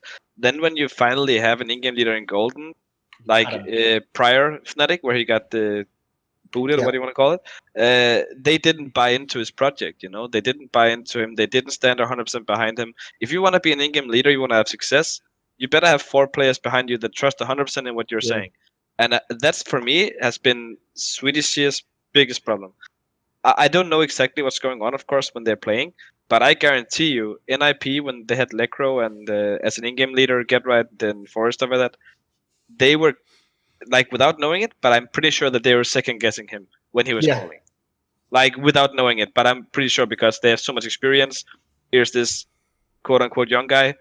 Like, what does he know, Like, for me, it's just all about having this one guy you actually believe in, and then fucking ride the ball, because it's better that 5 people is doing the wrong thing than you're doing 5 different things, Yeah. Well, I mean, that could even go the other way as well. Like you have someone like Lekro, an inexperienced in-game leader, but also, someone who's from like the newer generation of CS players. So you have someone like GetRight who might be a little bit more, set in his ways and wants to do things a little bit more old school, a little bit different style. And that might have been the conflict that whichever way it went, it was obvious that there was some kind of disconnect in how certain factions of the team wanted to play the game. And I think that just ruins it from the inside. But that saga took way too long to complete itself, one way or the other. But yeah, it's nice seeing Swedish Counter-Strike back. I'm just pretty fucking pumped to have Fnatic back in the top 5 again. I think it's awesome. They're one of the best teams to have in the top 5 because they're so used to being the villain, and we don't have a lot of teams that are comfortable being disliked or hated. And I think that is kind of the cool thing that they can bring to the table for tournaments, is a team that's willing to be evil, to be the bad guys. But I must say, like, I'm really fucking excited that they pick up Nog in IP just to talk Swedish CS. Right. Like Nog, I think he is the next big thing from Sweden.